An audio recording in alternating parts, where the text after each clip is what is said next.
Bluetooth mode.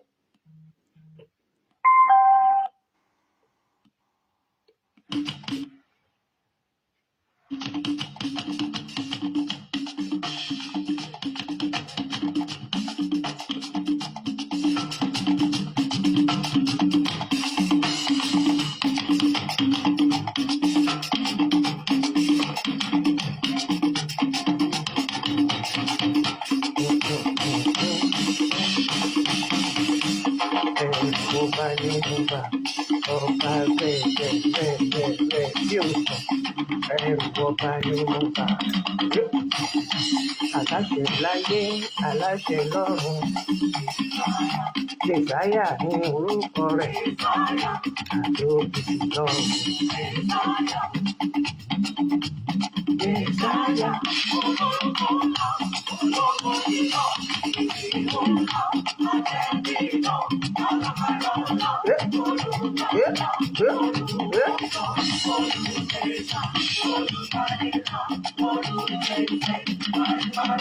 Parí ọlá o.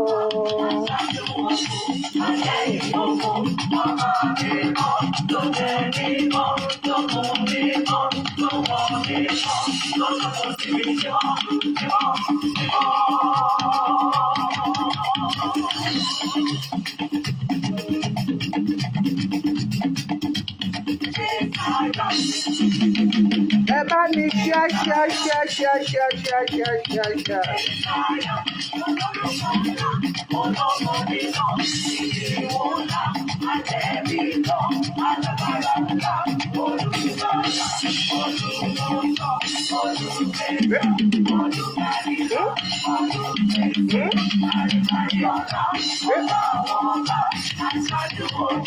Akẹ́yìn ogun.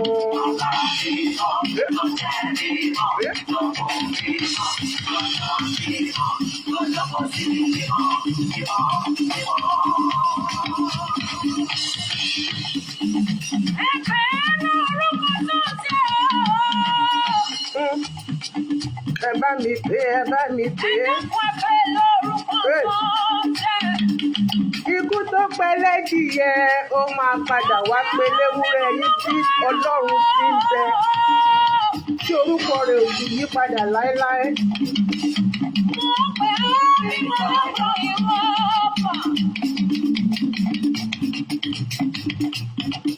What goes around comes around.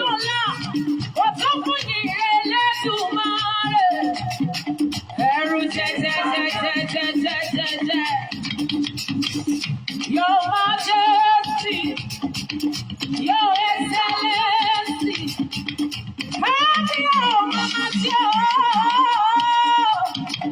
Olórúkọ péye, olórúkọ tó mọ̀. Ìyàbọ̀ yàtọ̀ ọkùnrin ogun ni ó. Ìwọ lọ́ba wọn bá, wọn bá wọn bá. Ẹ̀rù jẹjẹ, ẹ̀rù jẹjẹ.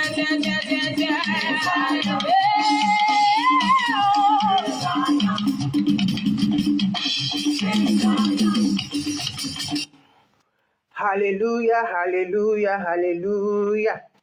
Mo kí gbogbo wa wípé àkàlẹ́ àkúdédé wòyí. Òní ni ọjọ́ kejì nínú oṣù kẹta ọdún 2026. Aago 9 ti kọjá fẹ́rẹ́ jógí lọ́dọ̀ tèmi bí. Mo kí wa wípé ẹ káàbọ̀, èmi ọmọ yín ni ọ̀rẹ́ yín, àbúrò yín, olólùfẹ́ yín, Olúwatóyìn Ọbátúlá Darlington. Ètò tá a ṣe lánàá, àwọn kan ní wọn understand nǹkan tí mò ń sọ. Wọ́n lélépè ni mí. Wọ́n ní mi ì jẹ́ kẹ́ni tó ní mẹ́sẹ̀jì kó understand the message.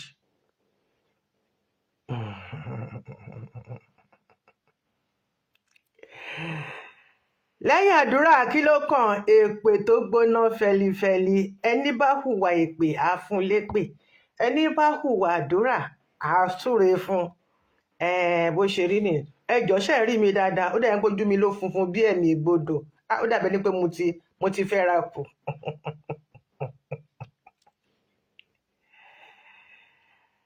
mẹ́sẹ̀gì yẹn ṣe mọ̀ lẹ́nu ọjọ́ mẹ́ta yìí àwọn nǹkan tí ó ń jáde àwọn nǹkan tó tóbi ni ṣùgbọ́n gbogbo ẹ̀ wà lọ́wọ́ Ọlọ́run ọba. Ẹni tó ní ọ̀rọ̀ ó ti gbọ́ nǹkan tó fẹ́ gbọ́. Ẹni tó bá ní pé mo ti ṣépè jù nínú ẹ̀, ẹ jọ̀ọ́ ẹ bá mi bomi àdúrà sí kó lè di ìwúre. Orí wo ní kàdúrà láṣẹ Èdùmàrè.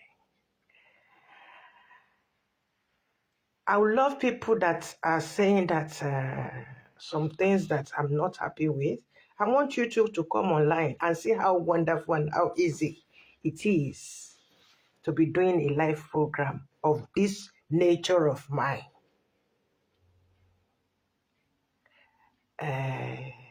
Ṣùgbọ́n mo fi ògo f'Olúwa.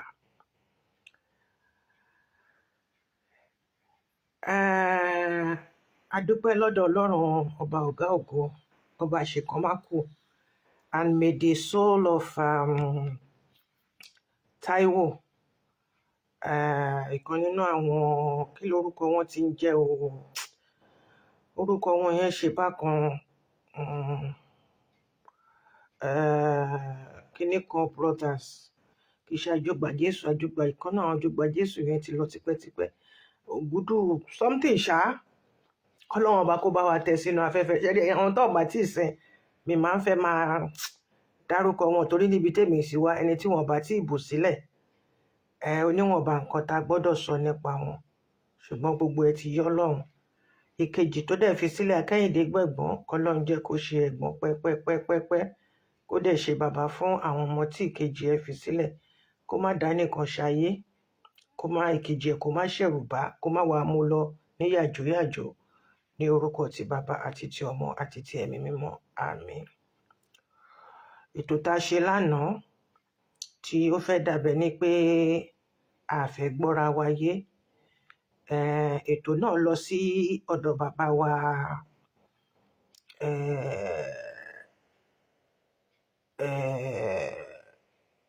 Emmanuel. Olúwa ní kí n sọ fún ọmọ àwọn Emmanuel pé kó lọ túnlé ètò Adégódù twins, God bless you bàbá mi tó fún mi ní etí gbọ́ yẹn ẹ ṣé mo dúpẹ́ Olúwa ṣeun lórúkọ yín Olúwa ẹ̀yin ìyá mi ṣàfìrí you God bless you Adégbòdù ṣe rí ti bá ní kí n sọ̀túnmọ̀ Adégbòdù yẹn fún yín ó máa yà yín lẹ́nu. Ọmọ Yorùbá pọ́nbélé ni mí Àwórìdé tún ni mí ẹ jọ̀ọ́ ẹ bá mi share ẹ bá mi pèrò sínú ọkọ̀ ẹ bá mi pọkọ̀ sérò kọ́kọ́ ṣá ti máa kó má ti wà lófìfo nítorí tójú bá ń ṣepin tí a bá sọ fún ẹni tó dẹ̀ burú mọ̀ ṣùgbọ́n ẹni tó máa sọ fún ló ń wá. Èmi Olúwatóyìn mo mọ̀ pé irú nìkan kọ́ ni mo bù mo dẹ̀ tún láyè láti máa fi ògiri síbẹ̀ ẹ tó bá fẹ́ gbádùn ọbẹ̀ ẹ fògiri sí ẹ má lo magí àwọn onígbogbo mẹ́ẹ̀dẹ̀mẹ́ẹ̀dẹ̀ yẹn ẹ ṣe ní ṣe tìyá Àwórì àìdàkẹ́ burú sí kẹ wá mú ògiri Ìjẹ̀bú tọ́tọ́tọ́ pọ́n sínú ewé ní kí sáwọn tán pọ́n sínú náílọ̀nù tó bá ti pọ́n nǹkan sínú náílọ̀nù ẹ lè gbọ́ flavour yẹn sàvọ̀ yẹn ò ní síbẹ̀ àgàgà kí wá fẹ́ fi ṣe ìkọ́kọrẹ́ àbọ̀bẹ̀ ìbìrìpò kọ́sítọ́mà ni wá kọ́sítọ́mà dáadáa ni wọ́n lọ́dọ̀ mi odidi ọmọ tó fẹ̀gbọ́n báyìí táwọn ti kẹ́lẹ́gbà lára mi ògo fọlọ́run lókè ọ̀run. Mo kí gbogbo ẹ̀yin ìyá mi mo kí gbogbo ẹ̀yin bàbá mi ẹ̀yin abiyamọ tòótọ́ ẹ̀yin tí ẹ ń fi ìwúre tẹ fi ń ṣe mí lẹ́ṣọ̀ọ́ nígbàkúgbà bẹ́ẹ̀ ṣe ń ṣe fún àwọn ọmọ yín náà lè rántí mi nínú ìwúre ìṣẹ́jú wákàtí òkè lẹ mú ru sí òkè ni àwọn ọmọ yín máa wà. Àwọn ọmọ yìí ò ní rí ogun ayé wọn ò ní fẹnu kọ ẹjọ́ ẹlẹ́jọ́ ọ̀rọ̀ lọ́rọ̀ kò ní di tiwọn lórúkọ Jésù Kristi. Ogun tí ò bá yá tí ò bá bàbá kò ní bá àwọn ọmọ yín. Gbogbo ìwúre tẹ̀ ń ṣe fún mi gbogbo ẹ̀ ló ń bẹ́lẹ́dà mi lé I can feel it. Mo gbé àdúrà ẹ̀yin abiyamọ tòótọ́ nínú ayé mi lọ́kùnrin àti lóbìnrin ẹ ṣé ẹ̀yin ìyá mi ẹ̀yin bàbá mi a máa wọnú ètò lọ náà nìyẹn. Mo kí gbogbo wa wípé a káàbọ̀ sórí ẹ jẹ́ ká fọ ìjọ mímọ́ mọ́. Ṣé ẹ rí aṣeni ó ṣe ara ẹ̀ púpọ̀ nínú ìjọ mímọ́. Mi ò tí lè sọ̀rọ̀ nípa olóògbé ó dìgbà tán bá dá wọn padà síbi tí wọ́n ti wá kí n tó lè sọ. Mo kọ́kọ́ ṣe tribute fún wọn lákọ̀ọ́kọ́ and any other thing should come after that. Ṣé rí gbogbo àwọn tí mo fẹ́ máa sọ̀rọ̀ wọn nísìn láti ìsìn lọ títí tí torí ọ̀fẹ́ yìí tó tún máa bọ́ sí orí mi, òun ni àwọn rúsídà.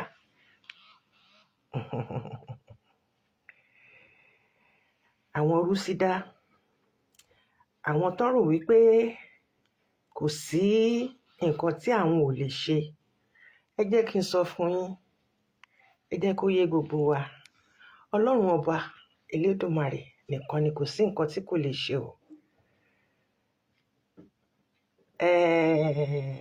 Mr. Uncle Reverend, I will not call you a pastor. Victor Ladekunle àbí Adé whatever la wà. Ẹ kúṣẹ́ Olúwa, k'Olúwa kó san fún yín gẹ́gẹ́ bí ọ̀nà tẹ́ gbà débẹ̀. Lórúkọ ti Bàbá àti ti Ọmọ àti ti Ẹ̀mí Mímọ́. Ibi tẹ́ jókòó sí yẹn, gbogbo ẹ̀tọ́ tó bá tọ́ sí yín bẹ̀ pátápátá lẹ máa rí gbà. Ní ìṣẹ́jú làwọn màlẹ́kà wọ́n máa ṣe kíni? Wọ́n máa bá yín pàdé. Ẹ̀rí ọkàn kò dẹ̀ ní jẹ́ kẹ́ lórí ìtẹ́ yẹn pẹ̀lú àlàáfíà gbogbo bá ń jẹ́ ti Ọlọ́run. Bí ṣe pé o mò ń gbàdúrà fún yín náà ni. Today is the 2nd of March 2026 and the time here is 9:30 Central European Time. Ètò ń tó ìyá mi gbogbo yín pátápátá, ìyá mi Sàfíríyù,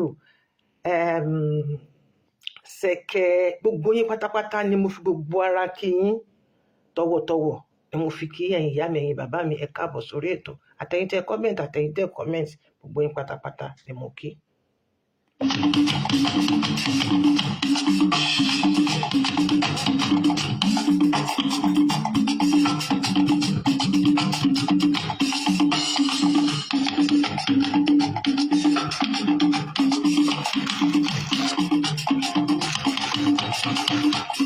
Ọ̀gá tó Elédùmarè.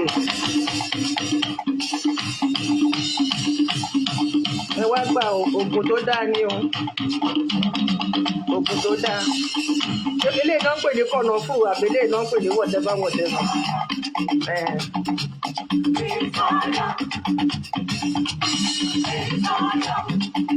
Òun fẹ́ gùn wọ́n díẹ̀.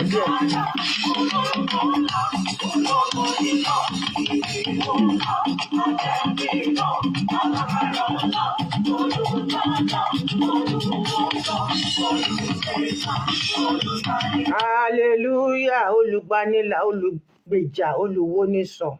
Go unto workers of iniquity in Celestial Church of Christ, irrespective of whom you think you are or whatever bẹ́ ṣe pera yín sí, àkókò mọ kú ìsùn sí. Ṣùgbọ́n mo fẹ́ béèrè lọ́wọ́ ẹ̀yin bàbá tẹ́ ń kó agbádá kiri yìí. Mo tún wá fẹ́ béèrè lọ́wọ́ àwọn ìyàwó yín pé ǹjẹ́ ẹ̀mí Ọlọ́run ó ń bá àwọn ìyàwó yín gbé? Ǹjẹ́ àwọn tẹ́ fi ṣe ìyàwó ǹjẹ́ ìyá ni wọ́n? Ǹjẹ́ abiyamọ tòótọ́ ni wọ́n?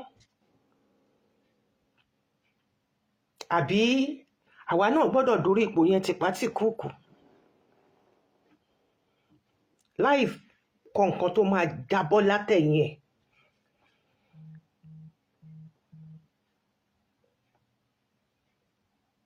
ẹ jọ̀ọ́ ẹ máa mẹ́sẹ̀gì mi ní orí messenger mi líǹkì papọ̀. Ẹ jẹ́ kí n parí nǹkan tí mò ń ṣe. Tí ẹ bá ti lè wá síbí kẹ́ wá kọ nǹkan, tí bá ti bẹ̀rẹ̀ program, tẹ́ ẹ bá fún mi ní hint pé fẹ́ kọ nǹkan kan, mi ò ní máa sáré lọ sórí WhatsApp. Gbogbo device tó wà níbí báyìí ló líǹkì papọ̀, so mi lè máa ṣe ságbàsúlà. Nǹkan tí mo fẹ́ ṣe a ti fún mi lórí ọ̀fẹ́, mo ti kọ gbogbo ẹ̀ sílẹ̀, gbogbo ẹ̀ dẹ̀ ti ṣe kíni, gbogbo ẹ̀ ti wà lójú kan, so mi lè máa lọ kí n máa bọ̀ kí n máa wá nǹkan tí ẹ fi ránṣẹ́ káàkiri. Ẹ má bínú sí mi, ọmọ ló ń ṣe mí. Now, ìbéèrè àkọ́kọ́ tí mo fẹ́ béèrè lọ́wọ́ yín, ẹ̀yin àgbààgbà ìjọ mímọ́, ǹjẹ́ lẹ mọ ẹni tí Elédùmarè jẹ́? Ǹjẹ́ lẹ mọ ni ẹni tá à ń pè ní Elédùmarè?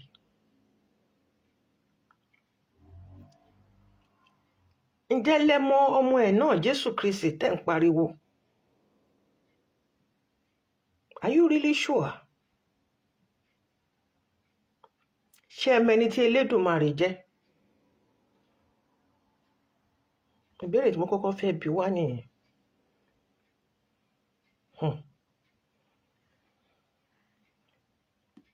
Ǹjẹ́ lẹ mọ ẹni tó ń pè ní Elédùmarè, ẹni tá à ń pè ní Elédùmarè? Ẹ máa wo ọmọ ẹ̀ bá mi béèrè o.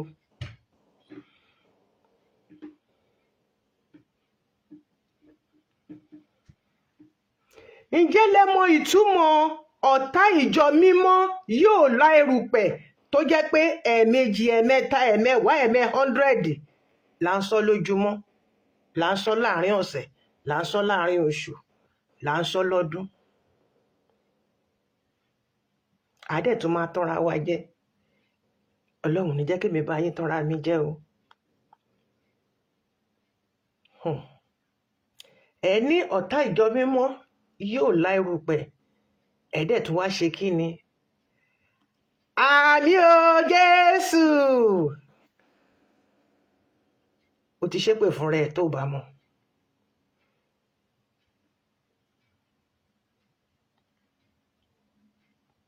Kí nìdí mo sọ pé ẹni yẹn ti ṣépè fún rẹ? Nítorí pé ẹ kàn ń sọ ni.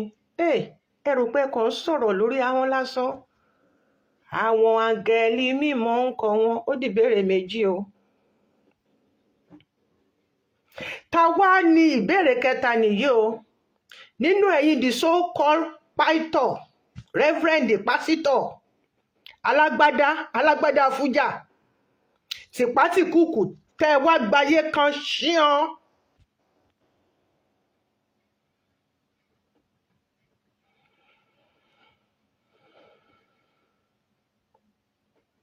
Ta ló mọ nǹkan tá à ń pè ní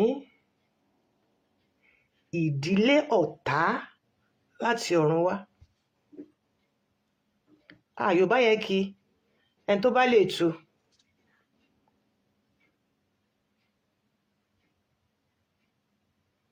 Ẹlẹ́mìí ló lè tú nǹkan tí mo béèrè yẹn.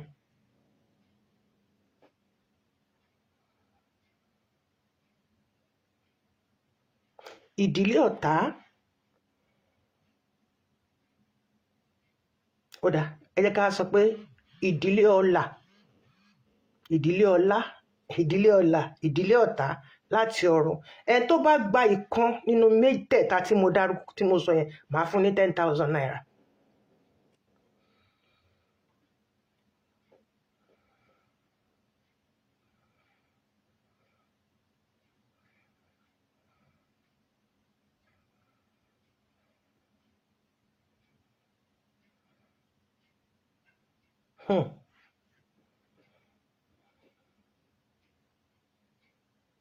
Ǹjẹ́ túmọ̀ ọ̀rọ̀ yìí?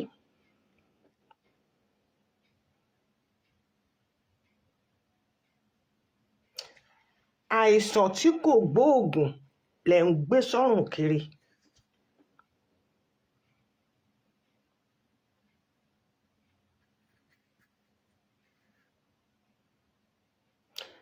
Ẹ wá sọ pé ẹ̀mí Ọlọ́run ló yí yín ká, ló ń bá yín gbé, ẹ̀ ń tan àwọn èèyàn. Àwọn èèyàn náà dẹ̀ ẹni tó bá fẹ́ tanra ẹ̀ ní ṣá o.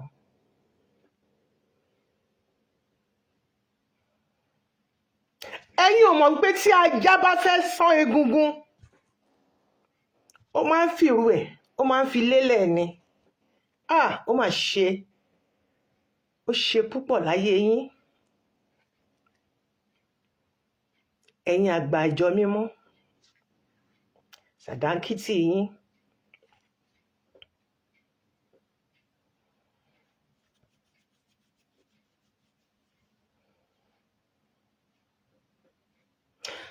Alàgbà, Mr. Uncle Reverend, I will not call you a pastor, but because you are not a pastor. Ikú tó pẹ́ díẹ̀. Ní sọ pé ẹlẹ́dìyẹ náà máa ń lo òwe yẹn fún, ṣùgbọ́n ikú tó pa ẹdìyẹ, ó máa pa ewúrẹ́ yín. Ọ̀gbẹ́ni Mr. Uncle Victor Adékúnlé Lawal, níbẹ̀rẹ̀ pẹ̀pẹ̀ ọ̀rọ̀ yìí, ọ̀tọ̀ ni ohun tẹ́ ẹ sọ o. Ìwé tẹ́ gbé jáde rèé o. Lẹ́tà tẹ́ gbé jáde rèé o. Mi ì mọ̀ bóyá ẹ̀yin èèyàn rí o, lẹ́tà tán gbé jáde rèé o. Tí wọ́n dẹ̀ ṣe kí ni, ẹni tó jókòó sísàlẹ̀ yẹn, ọ̀gbẹ́ni ọkùnrin ṣẹ̀lẹ̀ kan báyìí, kí tẹ̀ lórúkọ ẹ̀, máa débi orúkọ ẹ̀. Ó wá íńtávíù yìí lórí lẹ́tà yẹn o. Victor Adékúnlé Lawal, Mr. Uncle, grant ti Israel tó wà nínú fọ́tò nísàlẹ̀ yẹn, Prophet Israel Ọládipúpọ̀ ti Celestial Prerogative, grant ẹ̀ ní íńtávíù tẹ́ ẹ fi báàkì ọ̀rọ̀ tẹ́ ẹ sọ wípé ẹ jẹ́ kí n ka nǹkan tẹ́ ẹ kọ jáde síta fún gbogbo aráyé. Òun rèé o, acceptance speech. Okay. Today, the 17th day of February, níjẹta àná ìjẹrin ń bẹ̀ yẹn. Mi ò sọ pé ayò. You, Reverend Victor Adékúnlé Lawal, Celestial Church of Christ Worldwide, do hereby, ẹ̀yin ni Celestial, torí bẹ́ẹ̀ ṣe kọ́ síbí báyìí nìyẹn.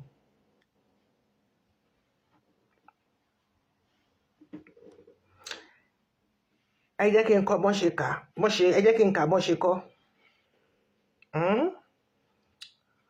Today, the 17th day of February 2026, I, Reverend Victor Adékúnlé Lawal, Celestial Church of Christ Worldwide, ẹ̀yin ni Celestial, ẹ̀yin ni ìjọ mímọ́, do hereby accept with gratitude the decision of the members' shepherd to lead the CCC Nigerian Diocese International on acting capacity. Ẹ máa bá mi fetí gbọ́, on acting capacity pending when our late pastor, mi ò lè dárúkọ wọn torí pé àti ìgbé wọn kalẹ̀, gbogbo wa lamẹ́ni tá à ń sọ, ṣùgbọ́n jẹ́ kí n lo ọmọgẹ̀, mi ò lè dárúkọ tiwọn níbi tẹ́mi ti wá, ẹni tó bá kú àti dárúkọ ẹ̀ anyhow. Àwọn tí ò mọ̀ tẹ́rí bẹ́ẹ̀ ṣe dárúkọ ẹ̀ yẹn, ẹ̀ ń fìyà jẹ ara yín, ẹ̀dẹ̀ ń gbẹ̀ṣẹ̀. Gbogbo ẹ̀ṣẹ̀ ara ẹ̀, gbogbo ẹ̀ṣẹ̀ ilé ayé ẹ̀, tí kò bá sí ọ̀rọ̀ media, that one is apart. Tí kò bá sí ọ̀rọ̀ media, a máa gbé fọ́tò káàkiri, ṣe gbogbo ẹ̀ káàkiri, ìyẹn yàtọ̀. We are talking spiritual here. This is a spiritual event here. On acting capacity, you said, pending when our late Baba Omoge will be given a befitting burial And when pastors will be appointed,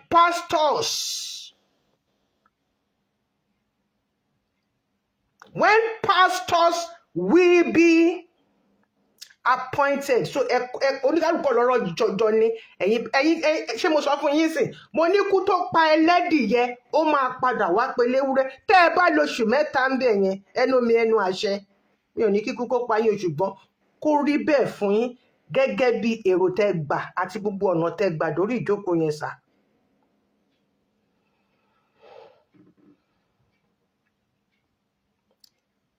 I promise to be faithful. I pledge to Nigeria, my country, to be faithful, loyal to the Almighty God and humanity, with the fear of God. I implore all the reverence and my fellow shepherds to join hands with me in this Berukline, it's either B or H, task of building a unified Celestial Church of Christ worldwide. Ṣàkóhun púpọ̀ mọ́ra wọn. Ṣé ẹ rí téèyàn bá ń ṣe ibi wàá máa sọ̀sọ́kùsọ jáde lẹ́nu.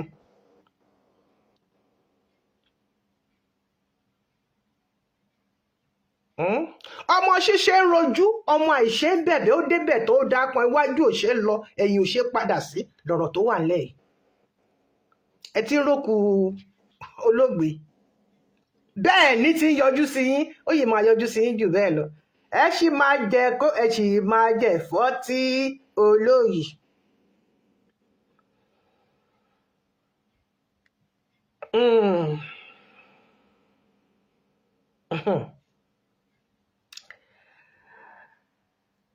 Of building a unified Celestial Church of Christ worldwide that will meet the expectation. So gbogbo nǹkan tí bẹ́ẹ̀ ní ṣe ọmọ ọmọgẹ̀ ṣe kò meet the expectation gbogbo ẹni ṣe rí ẹ̀yin kan mọ̀ ọ̀rọ̀ sọ ni o àwa tá a máa ń gbọ́rọ̀ ṣe àwọn kò ṣe sọ̀rọ̀sọ̀rọ̀ ni mò ń sọ you have to think twice kó tó lè bí tiwa nínú ọ̀rọ̀ sísọ. To meet the expectation of the founder, Right Reverend SBG Oshofa of the blessed memory, ṣé papa ló ní kẹ́ lọ ṣeun tẹ́ ẹ ṣe. Mo ní títí tí mo ní gbogbo ọdíò gbogbo yín lọ́wọ́ pátá. Ẹ̀rí tí mo rọra fẹ̀yìntì tí mò ń jẹ́ kí àwọn oníkálùkù máa pariwo kiri títì. Ẹni tó ní ọdíò náà wà. Bébí náà ṣe ni ṣùgbọ́n ní jura wa lọ.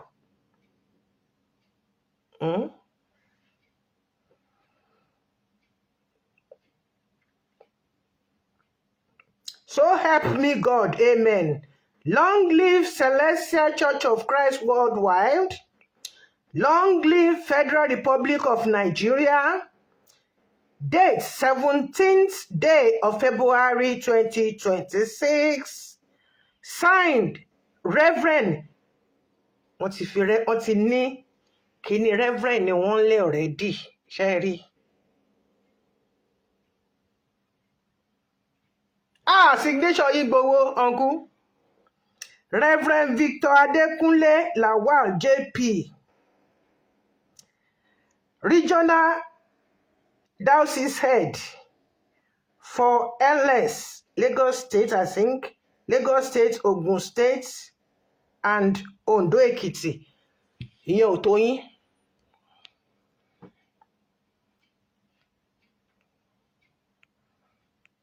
So, ibi tí Ọládipúpọ̀ ti ń fún yín ní interview fọ́tò yẹn ni. So ẹ jẹ́ kí n kúrò lórí ibi báyìí kí n lè play fídíò tẹ́ ẹ jọ ṣe. Ṣùgbọ́n nígbà tẹ́ ẹ wá fẹ́ yọ kúrò nínú ẹ try o edit fọ́tò yẹn edit interview yẹn dáadáa. ẹ wá gbé fọ́tò Ọmọgẹ̀ síbẹ̀ ẹ fi bo ojú ẹni tó ń ṣe interview fún yín òun rèé ẹ jọ̀ṣẹ́ rí jẹ́ kí n gbé gbẹ̀yìn kọjá ẹ jẹ́ kí n gbé gbẹ̀yìn so that gbogbo wa lè rí nǹkan tí mo fẹ́ kí gbogbo wa ká rí. Okay. Cherry fídíò yẹn nìyẹn nígbà tí wọ́n edit ẹ̀ tán Cherry ẹni tó ń interview wọn ni Cherry Ọládipúpọ̀ tó ń interview wọn ni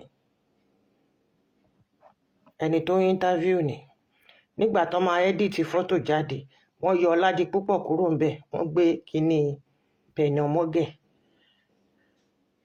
wọ́n gbé síbẹ̀ a dúpẹ́ lọ́dọ̀ Ọlọ́run wọ́n wá kọ sórí ẹ̀ CCC Nigeria Diocese let everyone join us let's work together nǹkan tẹ́ kọ sórí ẹ̀ nìyẹn ẹ wá kọ sísàlẹ̀ with purple right Reverend Victor Adékúnlé Lawal so ẹ jẹ́ ká gbọ́ nǹkan tí wọ́n sọ níbí àní fúnra yín lẹ máa ṣera yín pa.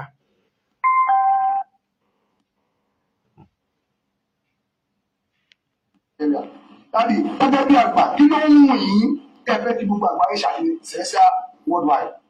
Àkọ́kọ́ mẹ́rin nípa àwọn awuyewuye tó ń lọ. Kì í ṣe pé a ti yàn ní àìpásù. Ìṣèpá ti yàn yín àsìpásù. Ọ̀rọ̀ máa ń pè sọ́kàn wọn ní ọ̀pá àsìpásù. Ọwọ́ tó ń fà sókè ní wípé láàárín àwọn àgbẹ̀ kémi sì máa ṣe direction kí sì máa darí agbo lọ. Darí agbo lọ. Yóò dá mo ló bá kù. So ó ní not pastor ẹ pàṣẹ mi náà ti wọ ẹ. Bẹ̀tí nǹkan tí mo fẹ́ jù ni wípé kí gbogbo àgbáyé pátápátá wọ́n fọwọ́sowọ́pọ̀ pẹ̀lú wa. Anybody tó ti ẹ̀ ń bínú tàbá rí ẹ tẹ́ ẹ jẹ́ kó gbà pé ìránṣẹ́ Ọlọ́run tó sọ ìka fún nínú because bí ó lọ sókè kò lọ sí láti lóun ṣe kọ̀ǹtátọ̀ iṣẹ́ Olúwa gbogbo tí kò níṣẹ́ tó rárán wà lọ tí á dẹ̀ mọ́jọ́rú nígbàkigbà tá a bá mú. Láti kábẹ́lẹ̀ kásẹ̀ ẹlẹ́sà iṣẹ́ tí bàbá gbé ní ìgbà tí bàbá bá lè sùn iṣẹ́ tí bàbá bá gbé kalẹ̀ tó bá yọ parogbo ní CTE ẹ̀wọ̀n ríwe wọ́n ti talẹ̀ bàbá iṣẹ́ bàbá gbé kalẹ̀ báwo ló ṣe máa tẹ̀síwájú àwọn èèyàn fẹ́ gbọ́ sà. Bí mo ṣe sọ fún wa nítorí láàárín gbogbo nǹkan tá a bá ń ṣe pásítọ̀ Ọmọgẹ̀ ń sìn ilẹ̀ tó tọ́lọ́run jẹ́ kó jogún fún Celestial tó dẹ̀ ṣe lórúkọ Celestial 300 hectares. 300 hectares. Ilẹ̀ yìí. Lágbóni city. Tó lábẹ́ yẹn yóò jẹ́ bójú ọjọ́ kó Celestial tó ṣe. Wọ́n ṣe fún ìdílé wọn. Wọ́n ṣe fún Celestial àwọn ṣe fún ìlú kankan. So iṣẹ́ yẹn náà là á fẹ́ mọlé. Iṣẹ́ yẹn fẹ́ mọlé. Là á fẹ́ mọlé. So kò sí nǹkan míì lọ́tọ̀ la fẹ́ ṣe. In every end wípé iṣẹ́ yẹn náà all hands on deck àjọṣe tó lè yọrí sí ẹ̀mí. Ṣé dáàdi yẹn ṣe àdúgbò sà tá a bá tún ní ìbéèrè mi àwọn ọmọ yìí ló máa wà sà. Dáàdi yẹn bá gbàdúrà fún ìdílé bàbá Ọmọgẹ̀. Àdúrà yín ò nílò torí kà ní ẹ jọ̀ọ́ nítorí Ọlọ́run ṣé tí ẹnìkan bá kú wọn ò lè dá yọ àwọn èèyàn separately kan nìkan wà ní in charge.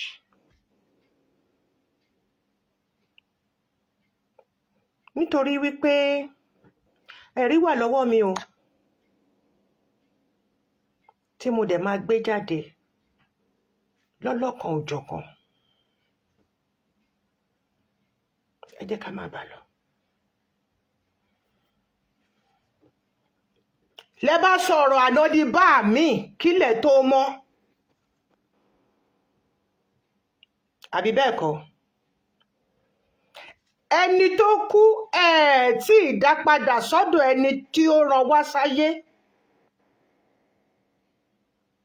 meeting tẹ́ ti carry out decision tẹ́ ti take láti 2025 and was it not May, April, May, June ẹ dẹ̀ carry ẹ̀ out lẹ́sẹ̀kẹsẹ̀ ẹ̀yin dẹ̀ sọ fún wa ń bì báyìí pé wọ́n yàn yín àṣepáyítọ̀ o torí ẹ̀ lè jẹ́ bẹ́ẹ̀ jẹ́ ẹ̀ lè mú mi sí tẹ́ bá mú mi sí ó máa àyín lọ́rùn sá.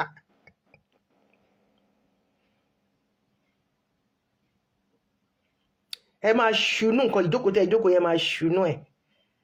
oṣù dúdùn oṣù ọ̀pọ̀ oṣù dúdùn ó tún wá ṣolómi ṣòroro ẹ mọ iye ọdún tẹ fi dá jókòó sínú ilé tẹ bẹ̀rẹ̀ sí ní bò ó tẹ ẹ jẹ́ kí gbogbo èèyàn mọ̀ ẹ tẹra mọ́.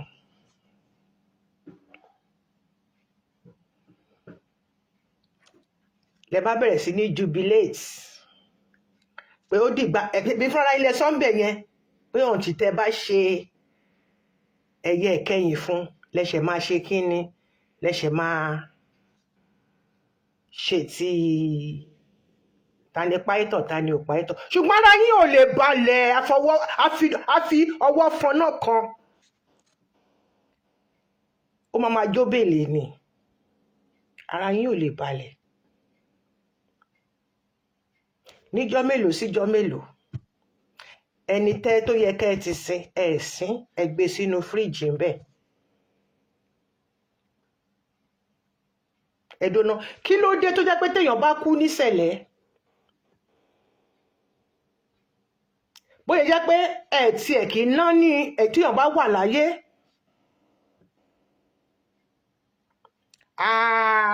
ẹ máa gbọ́ wìrìwìrì ọ̀rọ̀ ìyá mi Ṣàfìríyù ẹ bá mi bomi tútù sẹ́gbẹ̀ẹ́ yín kẹ́ gbé popcorn sí bó jẹ́ pé bọ́ọ̀lì ní tó látánú ẹ máa gbọ́ wìrìwìrì ọ̀rọ̀ ẹ rí pé mi ò sọ nǹkan kan látijọ́ ìmọ̀kàn ń wò nítorí pé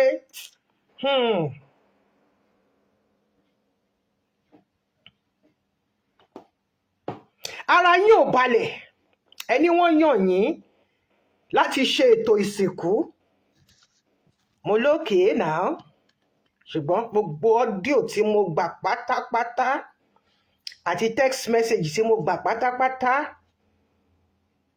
ẹ̀yin méjì ni ẹ mú láàrin yín ṣùgbọ́n kẹ́ máa wo ibi tẹ́yìn gan náà fúnra yín tẹ̀ tí mi ń fi àlàáfíà jókòó sórí ibi tẹ́ ẹ wà yẹn nìyẹn. téèyàn bá kú níṣẹ̀lẹ̀ ẹ lọ sọnù sínú yìnyín nítorí kí ni kẹ́ ẹ lè ràgàn àbò gbogbo nǹkan tó nílé ayé kẹ́ ẹ lè mọ̀ pátápátá kẹ́ ẹ lè gba gbogbo ìwé ẹ̀ sọ́wọ́.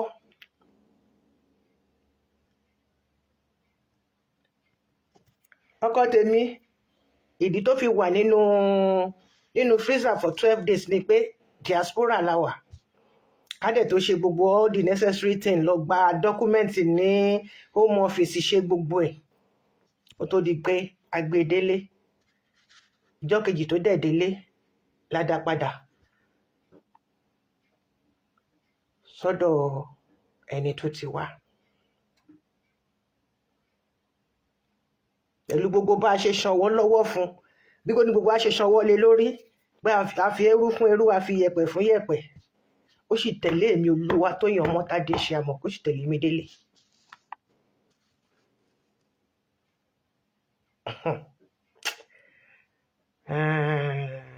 ìkànnìyàn ẹ̀yin ọmọ ṣẹlẹ̀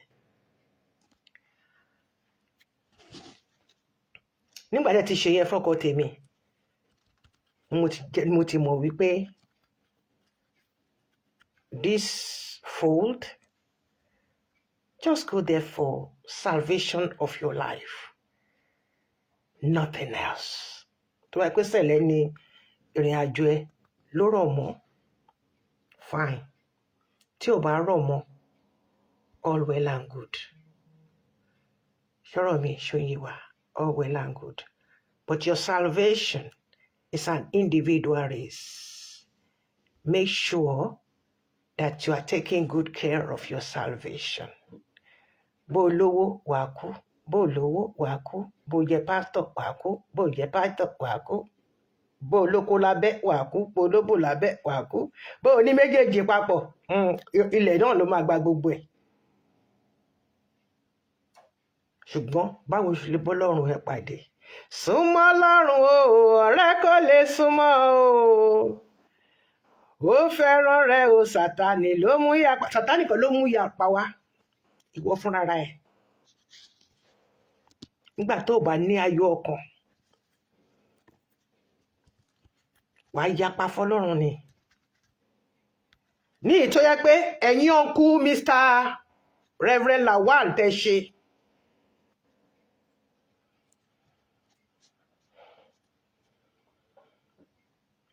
Ẹládégún within few days nọba tó mọ wọ yín náà nọba tó nà sókè, and one yẹyẹ not two man tó wà ní tó wọ blue tó wà ń bẹ̀ yẹn gbogbo ẹ̀ lẹ máa gbọ́. Ẹ jẹ́ ká máa tẹ̀síwájú lọ.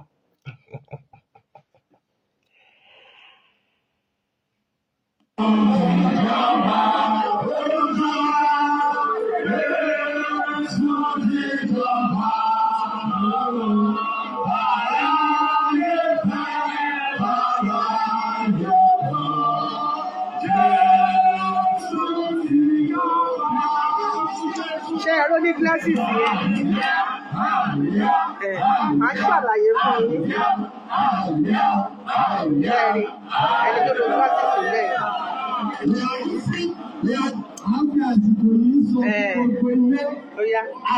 Ẹni tó ń sọ̀rọ̀ nìyẹn o.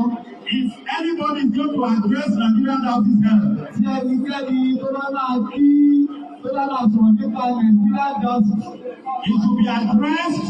Ó gbọ́dọ̀ máa sọ́nà ìpínlẹ̀ right reverend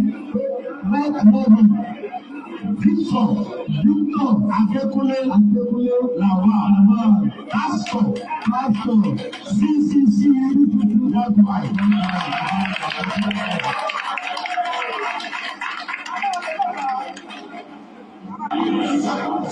Mo dúpẹ́ lọ́wọ́ Ọlọ́run ẹni tó ṣe ọjọ́ òní tí ó mú agòkè. Ọlọ́run kọ́ ló dá ọjọ́ yẹn fún un. Mr. Uncle Bros Lawal Adékúnlé, Jésù ò jọba láàrin yín bẹ̀ yẹn. Ẹkún òṣè ìbànújẹ́ ìpayín kékeré ló jọba láàrin yín bẹ̀ yẹn. Nítorí kí ni ẹni tó kú ẹ̀ tí ì sin.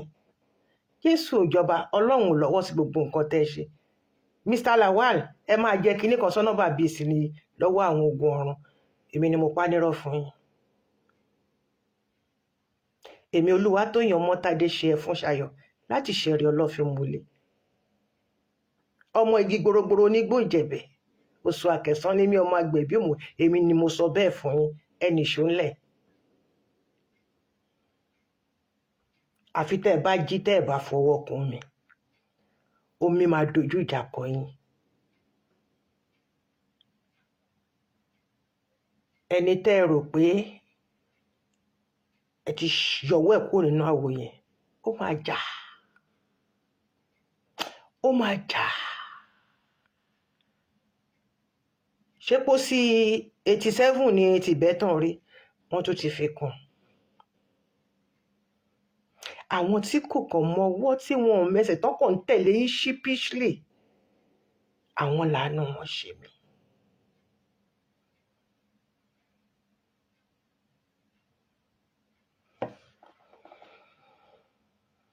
Mo ń bọ̀. Tí ẹ̀yin èèyàn wa tí ẹ̀mí yàn. What is going to address Nigerian house?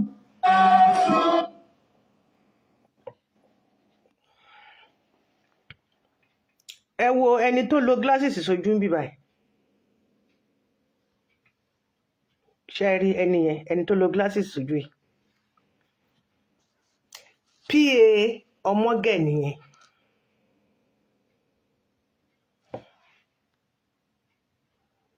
Ẹ jẹ́ kí n bá yín wá fọ́tò ẹ̀ tó tún clear jù yẹn.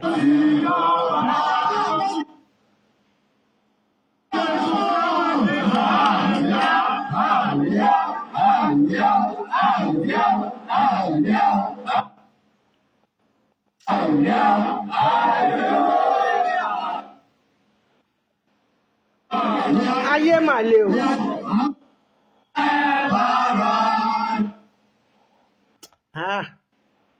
Ọkọ mi ṣe sọ pé kí ní ẹ̀sìn. Ẹ wo, òun ló di ọwọ́ òun rèé ṣẹ́rí. Òun ló di ọwọ́ Lawal mú yìí ṣẹ́rí ilé ayé. Olórí burúkú yìí láti last year ni mo ti mẹ́sẹ̀jì ẹ̀ pé mo fẹ́ bá bàbá Ọmọgẹ̀ sọ̀rọ̀.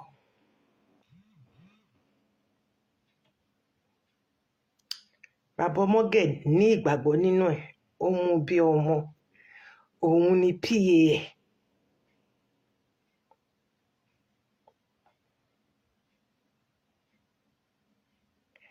Ẹ má trust anybody.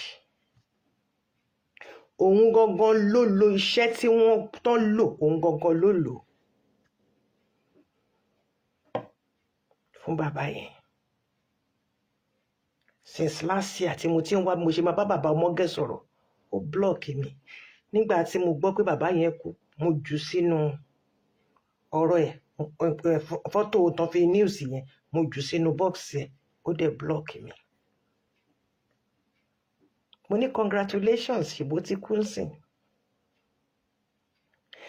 Tẹ́ bá lọ sórí wall mi, ẹ rí i pé mo gbé fọ́tò ẹ̀ síbẹ̀.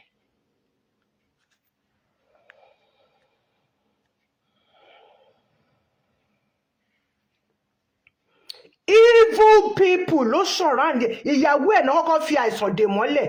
Ṣé mọ̀ pé tí ara ọkọ ò bá yá, ìyàwó ló máa ṣe ságbàsúlà káàkiri.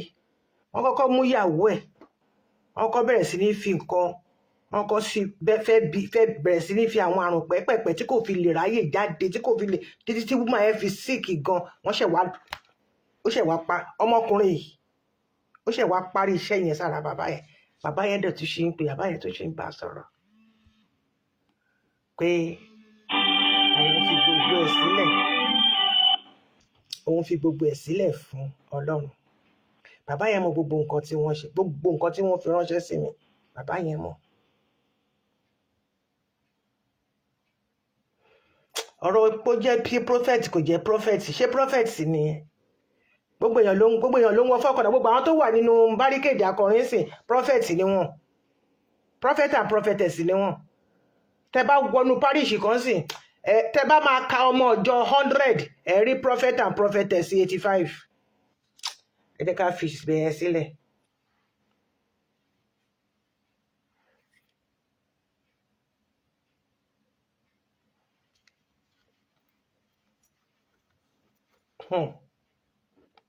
Man tó ń sọ̀rọ̀ yẹn, MC of the day, bàbá tó wọ blue tí mo gbé síbẹ̀ yẹn, Evangelist Erickson, head of South of Nigeria, their area diocese ni.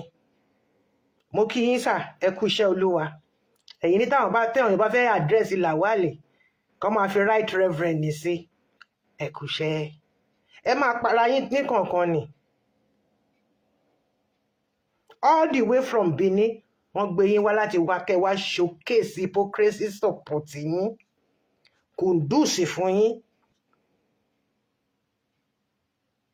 Bàbá MC Erickson, kùndùsì fún yín. To you now, Bàbá Olóyè Lápẹ́tẹ́, Victor Adékúnlé Lawal.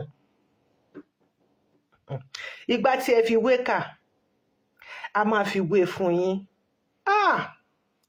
Bí a ṣe máa ń sọ ní àdúgbò mi ń bí ní Àjàṣẹ́, a ní la vengeance est un plat qui se mange froid.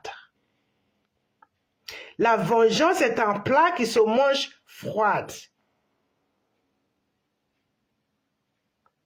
Bẹ́ẹ̀ ni ìyá mi, ọ̀bọ ni ó para ẹ, ọ̀bọ ni ó para ẹ, a ò ní pọ̀bọ, a ò ní pọ̀bọ, ọ̀bọ ni ó, ọ̀bọ ni ó para ẹ. La vengeance est un plat qui se mange froid. Nígbà tí ìdájọ́ Olúwa bá dé, when the vengeance of the Lord comes, it will be as cold as ice, and you have to eat it like that.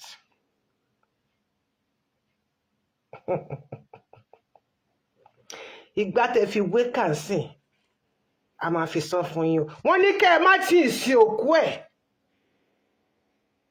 fún di kan àbí fún di kejì náà ṣe tètè náwó yín sókè àbí. Anyway, I'm not surprised. What a big declaration. What a show of shame.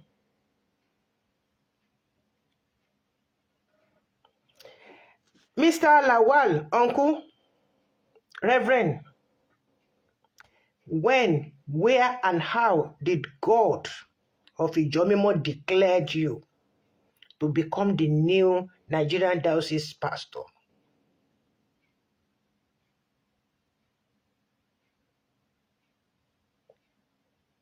Who anointed you?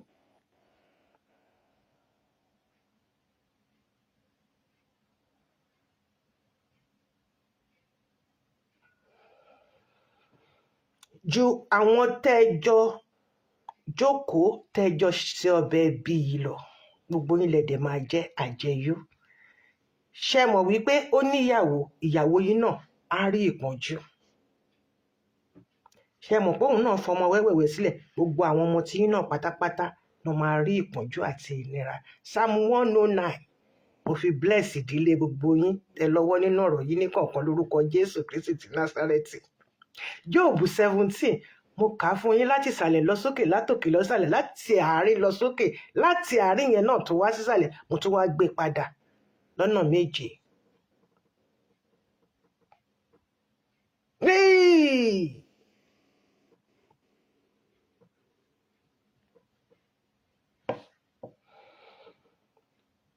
Who anointed you? Who declared you?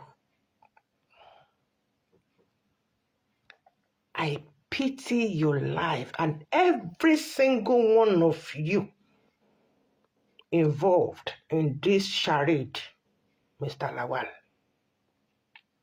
Adekunle Victor.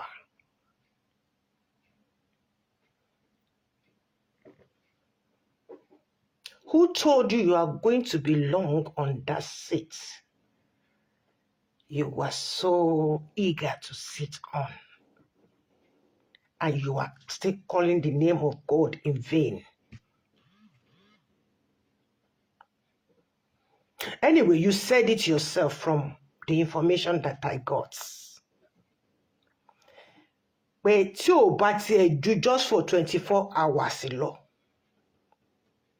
your name will appear in the book of the pastors in Celestial Church of Christ.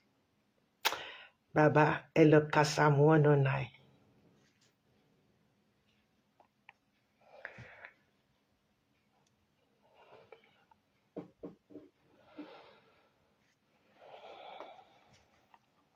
Nǹkan tí Olúwa ń sọ fún yín ni ẹ̀bùn tọ́lọ́run fi fún yín nìyẹn, àti gbogbo yín pátápátá tẹ́ lọ́wọ́ nínú ìpapòdà ọmọ ọmọge. I have a lot of things.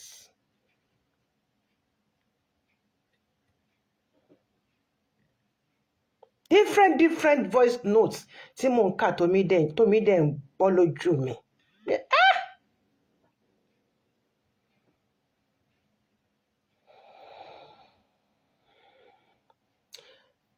Special program on his demise is coming soon.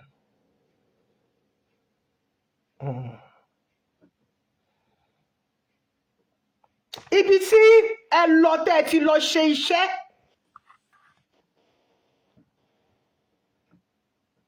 Gbénga Olówóyọ Felix, ìwọ tí ọmọ gẹ̀ tó finú tán, tó fi ọkàn tán, ó dẹ̀ fẹnu kò lẹ́nu. Ó mà ṣe ò bá má ti ṣe bẹ́ẹ̀. Ṣé orí inú agbo tí wọ́n rò pé ó wà pé wọ́n lè pa nǹkan rẹ fún ẹ? Ó ti ṣẹ̀ṣẹ̀ gbé níbẹ̀.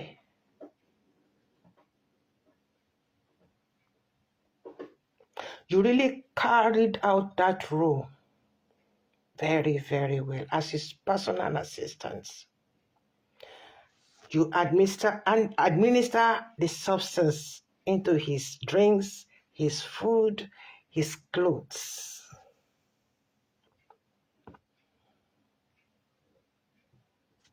Mo ní mo fẹ́ bá bàbá yẹn sọ̀rọ̀. Àwọn tó rán iníṣẹ́ sọ pé ò gbọ́dọ̀ jẹ́ kí n bá wọn sọ̀rọ̀.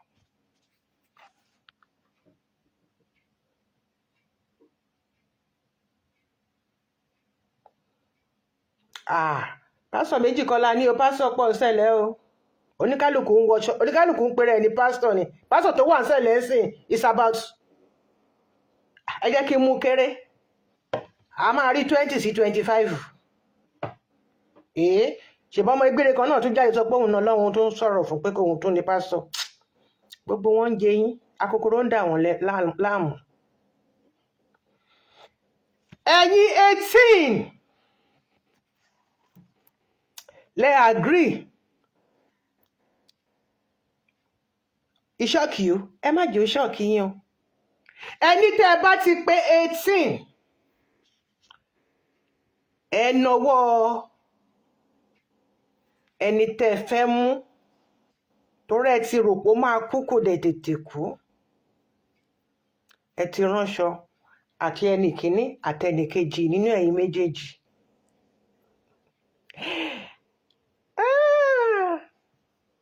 Ẹni tẹ́yin 18 bá ti jókòó,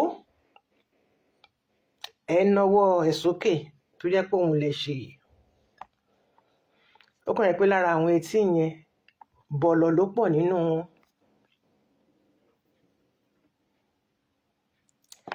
Uncle Lawal, Mr. Paito, ẹ̀yin wá láti Lagos State. Ìṣọ́kì o. Adélani ẹnì kejì, ìyẹn wá láti Òṣogbo.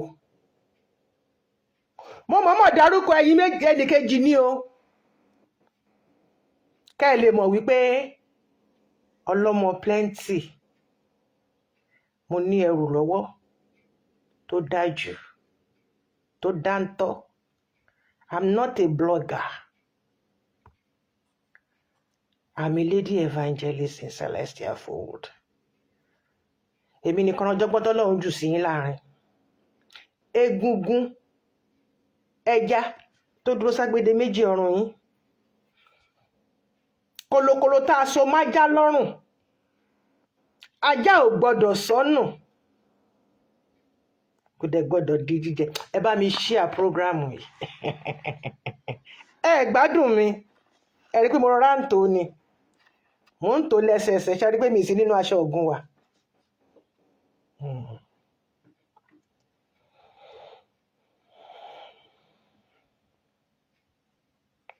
Mr. Uncle Reverend Victor Adekunle Lawal of Nigerian Diocese. Kò sí gbádùn fún ẹni tó fi àpótí rọrí o. What goes around comes around, my darling. Ikú tó pa ẹlẹ́dìyẹ. Lórí eré tá a wà yìí, lórí nọ́mbà tá a mú yìí, ó máa pa eléwúrẹ́ last.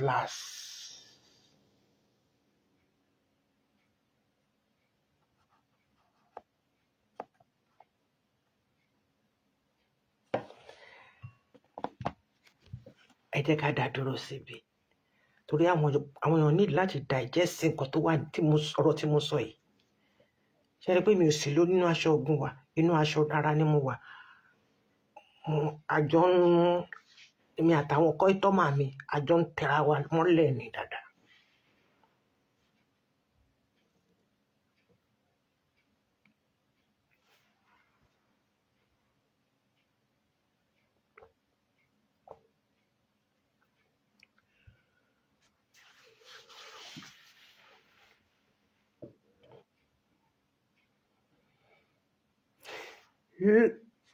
Ibi tẹ́ ẹ lọ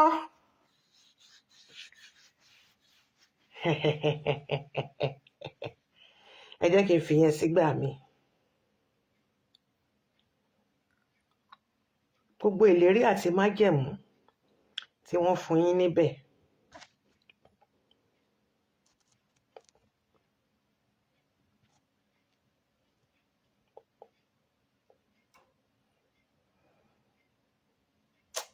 màá máa ṣe yẹn nínú next kìíní. Mo fẹ́ kẹ́ ẹ lọ farabalẹ̀ gbọ́ kìíní. This is kí náà ti ń pè clove. It's very nice. Láti fi sẹ́nu bẹ́ẹ̀ yẹn máa fi ń pín ara mi mọ́lẹ̀ ni.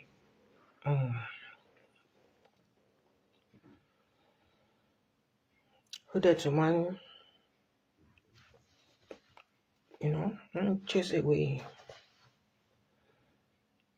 very, very wicked word.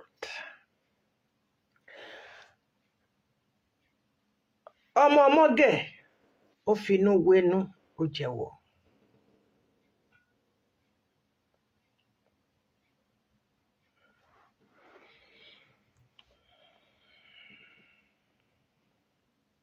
Gbogbo ọ̀rọ̀ tí bàbá yẹn sọ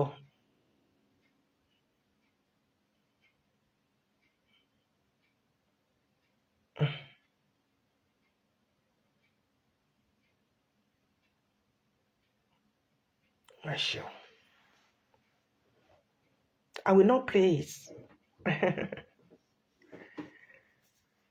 But he knows. At one stage, you, Gbenga, ó sá fún bàbá yẹn.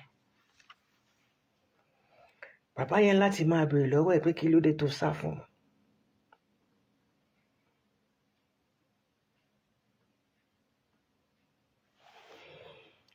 Ó gbé sítórì oríṣiríṣi kalẹ̀.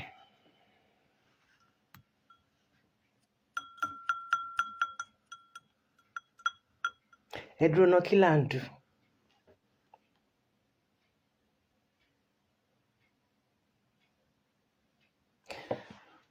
Pásítọ̀ kan náà tún gbé tiẹ̀ náà jáde. Ẹ jẹ́ kí n tiẹ̀ ká fi yẹn round up. Ẹ jẹ́ ká fi yẹn náà round up. Wọ́n tún ju yẹn náà. Mo sọ fún yẹn, ẹ dá sítọ̀ lọ́hùn lórí tẹlifóònù mi o. Ẹ dá sítọ̀ lọ́hùn lórí tẹlifóònù yìí ń gbóná yọrùkọ. Ẹ dá sítọ̀ lọ́hùn, ẹ dáwó tẹlifóònù fún mi o.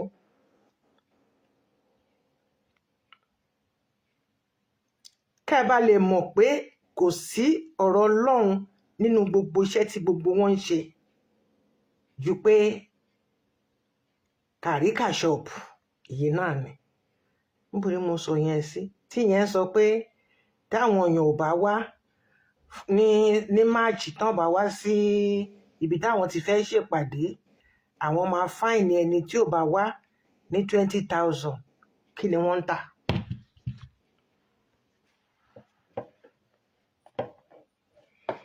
Ẹlẹ́ṣẹ̀ ń sá nígbà tí kò sẹ́nì kankan tó lè mo ti rí. Eléyìí sọ pé orúkọ táwọn ni Reverend Pastor A.A. Domeha Ìlàjẹ fraction. Ẹ jẹ́ ká gbọ́ nǹkan táwọn wí. Ọ̀rọ̀ wọn pọ̀ gan o, but mi ní play ẹ̀ tán because I don't want you to waste your data. Bí oṣù tó ń bọ̀, olùṣọ́àgùntàn tó bá wá sí ibẹ̀, tó bá ti wá láti wá wọ ẹsẹ̀ rẹ, ó jẹ́ wípé owó ẹ̀ 20,000 naira. Gbèsè tó jẹ ní 20,000. A dẹ̀ máa ń yan àwọn kọ́mẹ́tì tó máa gbowó gbèsè yẹn lọ. A dẹ̀ máa ń yan àwọn bọ́dẹ́mà àti ọ̀gá sójà láti fa owó gbèsè yẹn pẹ̀lú ọ̀gá ọmọọ̀sẹ̀yìn káwọn bí sójà ní pẹ̀lú. Mo dúpẹ́ lọ́wọ́ gbogbo àwọn tó kó àwọn ọmọ ìjọ wá sí i. A dúpẹ́ lọ́wọ́ gbogbo ẹ̀yin olùṣọ́-àgùntàn tí ẹ fàyè gba àwọn ọmọ ìjọ yìí láti wá kópa ní ìrìnàjò àmì òróró yìí. Látọdún yìí lọ, bẹ̀rẹ̀ láti ọdún yìí, a ní ṣe sọjí láàrin ìlú mọ́. Ẹ pàtẹ́wọ́ fún Jésù dáadáa. A ò ní ìrìn méjì. Èyí tá a ṣe lánàá níbẹ̀ yẹn ká tún máa padà wá. Ẹni pé àwọn tí ń náwó lórí àwọn stage tó wà níbà yìí. Ẹni pé ibi tí ẹ ti lè gbóhùn sáfẹ́fẹ́, ẹ̀dọ̀ ọ̀pọ̀lọpọ̀ iṣẹ́ ló ń lọ lórí ilẹ̀ wà rèé. Ibi bá máa gbó súnmẹ̀tì sí. Ibi láti máa ṣe ìsọjí. Ìdẹ́kùn náà láti máa gbàdúrà ní ìṣọ́òru. Bàbá parí ìṣọ́òru kí àmì òróró ṣe kìí. And people are following these idiots. Ọlọ́run tún ti pe léyìí náà. ṣùgbọ́n tinú ilé ọ̀ṣọ́fà tí olúwa ní kí EMF kó lọ túntò kó dẹ̀ ṣe kí ni kó dẹ̀ make peace pẹ̀lú gbogbo àwọn tó rọ̀gbà yíká wíṣì tí bàbá Emmanuel ò fẹ́ ṣe.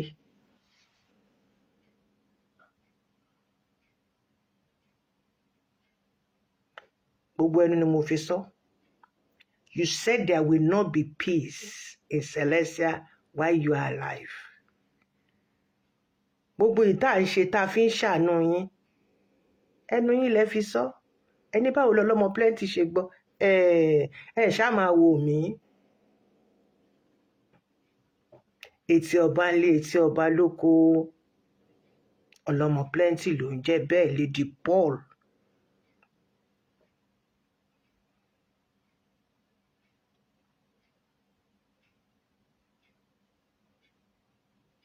Ó lọ́rọ̀ burúkú tẹ́ sọ nípa ọ̀rọ̀ bàbá yín. Ó dẹ̀ lésì tí bàbá yín náà fi dáhùn. Òun nìyà tó ń jẹ yín lórí àpèrè yẹn tẹ́ tó wá lórí kunkun. Èyí tó yẹ kẹ́ ẹ bọ́ lọ́rùn làjà. Àti ẹ̀gbọ́n wípé ṣàkóso kí ọ̀rọ̀ Ọlọ́run kó ba lè ṣẹ nǹkan kan á ṣàṣe nǹkan kan á ṣe nǹkan kan. Ta ló fẹ́ sọmọ ẹ̀ ní Judas Iscariot láyé? Kò sí. Ṣùgbọ́n láìsí Judas Iscariot Jésù lè gba gbogbogbò. A lè mẹ́ni tó ń jẹ́ Jésù. A mọ̀ pé ó lè ní olójú kòkòrò ni tó dẹ̀ pé nǹkan tó dẹ̀ ń bá ṣẹlẹ̀ jà nìyẹn. Ó lé owó yìí náà ni. Gbogbo ipá ni Jésù sà láti sọ wípé ìwọ ọmọkùnrin ò ní ṣòfò sẹ́. Wọ́n tún gbé sídìí owó. Síbẹ̀síbẹ̀ náà kò tí ì tẹ́ lọ́rùn. Ẹni tó máa ṣègbé lórí ọ̀rọ̀ ilé ayé mi kó gomi kó lè búyọ kó má ṣe padà. Bẹ́ẹ̀ ni. Ẹ pé tí yín mọ́ra yín o, tèmi ni mo sọ.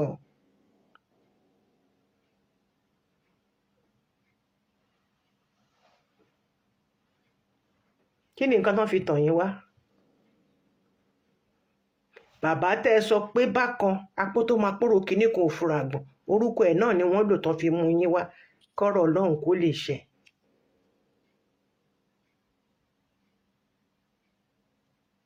Nítorí pé wọ́n sọ fún yín pé nǹkan kékeré máa ṣẹlẹ̀. Ẹ wá tọrùn bọ̀. Ẹ tọrùn bọ̀ tó ẹ tún wá lọ pàdé obìnrin òfò Jésíbẹ́lì. Hallelujah. God bless each and every one of us. I love you with the love of Christ. We are going to continue. Ṣẹ́rí tí mo bá ti wà nínú aṣọ ara báyìí àwọn ọ̀rọ̀ máa ń bọ́ ní pẹ̀lẹ́kùtù. Àwọn ọ̀rọ̀ tó máa ń rùn yàn nínú.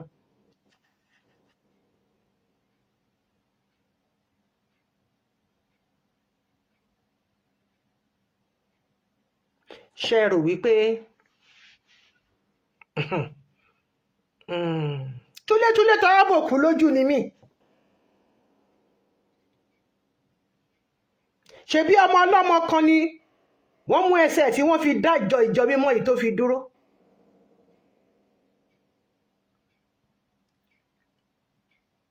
Pẹ̀lú gbogbo ẹ̀ náà ó di Ọlọ́run mú ṣinṣin. Look at his life today. His life is better than all of you so-called ọmọ tí ó jáde láti inú ẹpọn bàbá wa SBG Ọ̀ṣọ́fà. Òun nìkan ṣoṣo. Láìfọ ẹnu gbogbo ti yẹn pa pátápátá.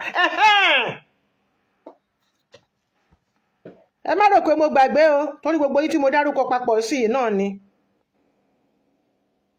Ọ̀rọ̀ létẹ́ lọ tà ní 50 million. Mo ṣì wà lórí kéèsì yẹn o. Ẹni tí mo dẹ̀ fi yá. Even though wọ́n bá mi sọ nǹkan kan. Ṣùgbọ́n tó wáyé pé mo ti fọ́gbà yángàn sórí kinní sìn. Á ná ọmọ burúkú lọmọ yẹn.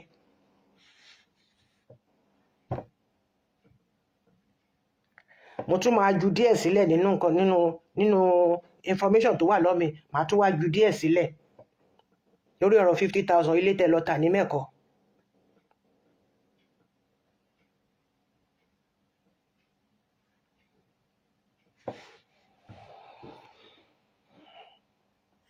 Have a lovely day, a lovely evening, àbí lovely kí la wà yìí, lovely alẹ́.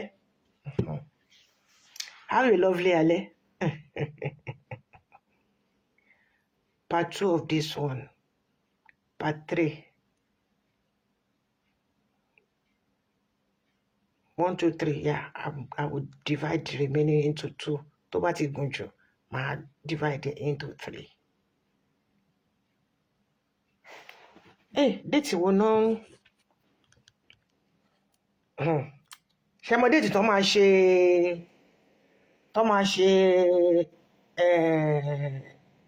ìsìnkú? Ǹjẹ́ ẹ mọ̀?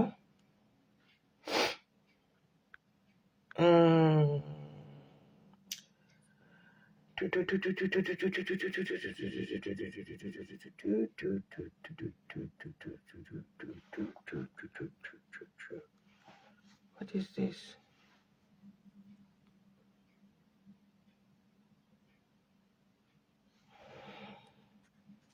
Lẹ́yìn tí mo bá parí gbogbo àwọn nǹkan tó wà lọ́wọ́ mi halfway, tí mo bá ṣe halfway, gbogbo ẹ̀yin tẹ́ ẹ jáde tẹ́ ẹ sọ̀sọ̀kúsọ, one prophet kan ó jáde ó sọ̀sọ̀kúsọ,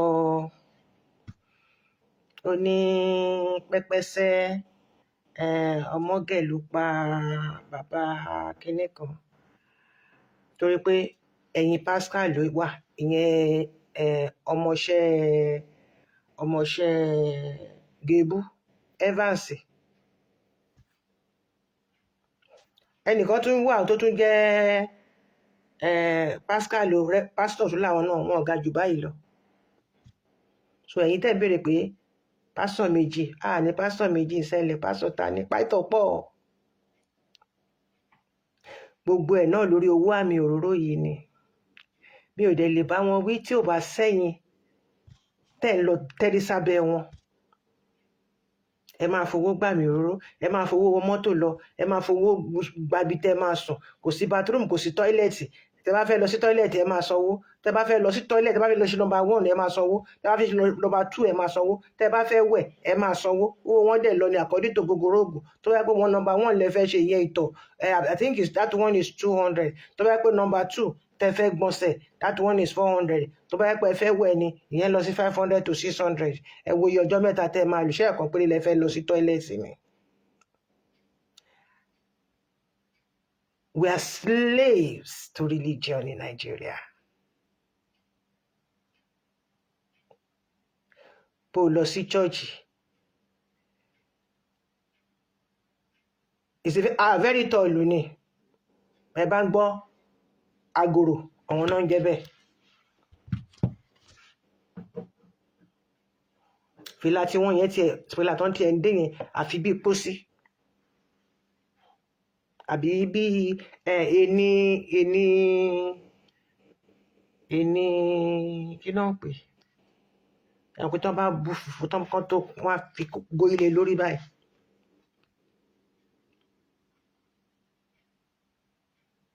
Àwọn kan wọ́n lọ máa jókòó. Ẹ wo bàbá kí náà ti ń pè tí gbogbo yín Pascal Samu Ojo àgbáwò lẹ ṣe ń pè ṣe rẹ́lẹ́yẹ lórí social media. I just don't like the man. Why?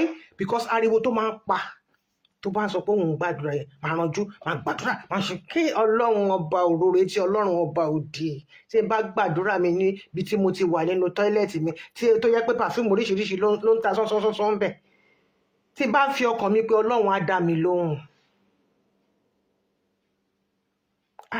Kò sẹ́ni tọ́lọ́run ọba ò kì í dá lóhùn. Àwọn tó gbé ẹ̀sìn yìí gan wá fún wa àwa la kọ́ wọn bó ṣe máa tún sọ́dọ̀ owó bó ṣe máa fi gbáyàn. Nàìjíríà ló tún kọ́ wọn.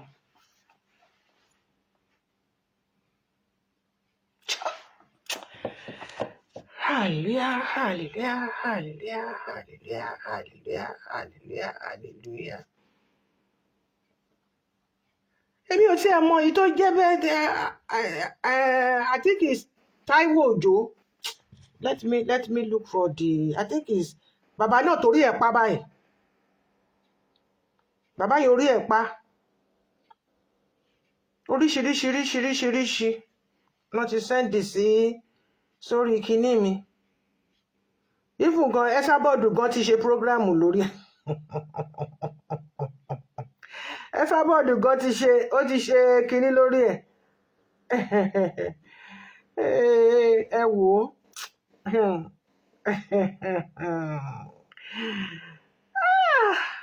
Ọlọ́run ọba o, Ọlọ́run ọba o, Ọlọ́run ọba o. It is well.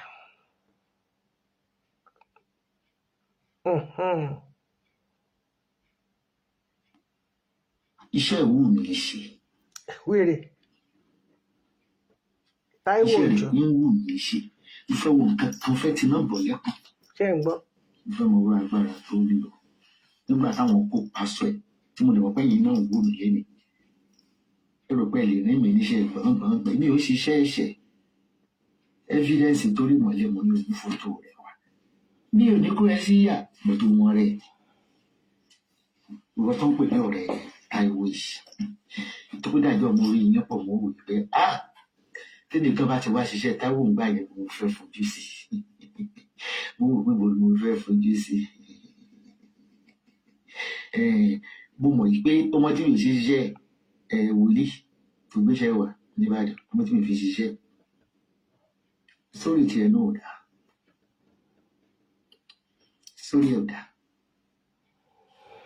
Ojúmọ́ tí mi sẹ́kọ̀ǹtì tí mi fi ṣiṣẹ́ Táíwò. Ṣé ẹ rí Àṣàbí? Gbogbo yín tẹ́ mọ̀ sí Esabod.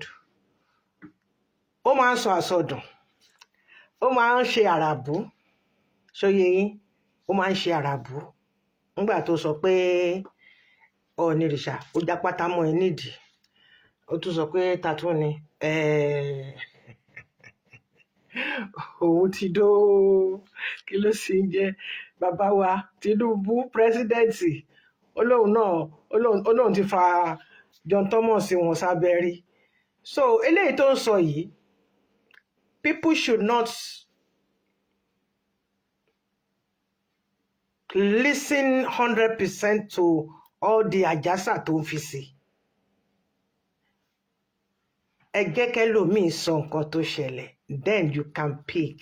That is the reason why mi ò kí merry go round káàkiri gbogbo nǹkan. Ẹ bá dórí tẹlifóònù gbogbo nǹkan tẹ́ máa gbọ́ jù ọ̀rọ̀ ṣẹlẹ̀ ni. Àfi tẹ́lòmíì bá fẹ́ ẹni tó ṣẹ̀dẹ̀ léyìí sí mi sọ nǹkan pé kí n tó wá gbọ́ o, wọ́n tún ti ń ṣe àràbùrú ìtọ́rọ̀ àfẹ́ mi pé ọkọ mi àárọ̀ pé kọ́ bèrè ẹ̀ lọ́wọ́ mi ibi tó wà pé wọn ò gbúrò ẹ̀ Nàìjíríà, wọn ò gbúrò ẹ̀ lẹ́ni ìwé pé mo fi ṣoògùn owó ni, pé bo ni mo ti rówó tí mò ń ná. Nígbà tí ẹ dẹ̀ kú ní few years ago, nígbà tó sọ pé kọ́ máa lọ wábi tí ẹni tẹ́mi pẹ̀lú ẹ̀ta ti pàtì over 40 years tó ní kọ́ máa bèrè lọ́wọ́ mi ibi tó wà pé owó tí mò ń ná nílùú òyìnbó tí mo fi ń lọ tí mo fi ń bọ̀. Ọmọ alájẹ ni mí, ajé Ògúngúlùsọ. Èmi lọ́mọ òṣòwò pọ̀ borí ọ̀wọ́n pàdé ẹni ajé ń wá kiri, oríkì mi nìyẹn. Alájẹ ni mí, tó bá bá mi rìn tí ọwọ́ ẹ̀ ò bá jí sí owó kó lọ yẹrẹ ẹ̀ wò, ó ti ṣe ibi kan àbó tí ń ro ibi kan sí mi nísàlẹ̀ ẹ̀kún ẹ̀.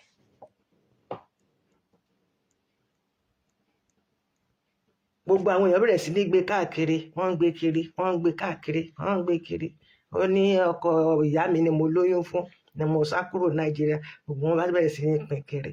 Nígbà tí yẹn dẹ̀ kú, mo ní kí ni? Mo ní ẹni tó ní mo fi ṣoògùn owó, òun ló ṣẹ̀kú mo dẹ̀ gbé sórí òkè. Ẹ lọ wo orí péèjì mi ẹ bá ń bẹ̀, mo kọ orúkọ òun gan fúnra rẹ̀ sí. The Pastor Ojo man, I just don't like his oníkálùkù ló ní system tiẹ̀ tó fi máa ń gbàdúrà, tó fi máa ń ṣe nǹkan tó fi máa ń ṣe kéròkérò, but spirit àwa méjèèjì kò dọ́gba. Tí bá tẹ̀ gbóhùn ẹ̀ lásán báyìí ó máa piss me off ni. ẹ káàbọ̀ mo rí yín lórí device kan bí báyìí o láti orúkọ Ọmọ́tádéṣe ẹ ṣé o. Torí pé ẹ comment mo kàn rorúkọ yín ni so I will not mention your name but mo kí yín gbogbo ẹ̀yin tẹ́ wà ní ẹ̀yin kámẹ́rà 1 kámẹ́rà 2 kámẹ́rà 3 kámẹ́rà gbogbo yín pátápátá ni mo kí mo wá dúpẹ́ lọ́wọ́ gbogbo yín pátápátá ẹ ṣe ẹ̀kọ́ àbíamọ ní ṣíṣe gbogbo ẹ̀yin torí YouTube I really appreciate tẹ́ bá rí comment ó yapa yaski lórí YouTube ẹ subscribe sórí YouTube bí ọlọ́mọ plenty náà ni ẹ bá mi subscribe kí ló dé tẹ́ kí sọ ẹ kàn máa gbọ́ ẹ kàn máa wo kíní mi lọ ẹ kí nígbà tí mo bá ní nǹkan tí èèyàn 1000+ wò tí mo ló ní 3000 ẹ̀ẹ́dẹ̀ wo ẹ̀ẹ́dẹ̀ kì í subscribe kódà o èmi náà love yín no I love you all thank you all everyone God bless you we are going to continue as the Spirit directs hallelujah ọlọ́run plenty here.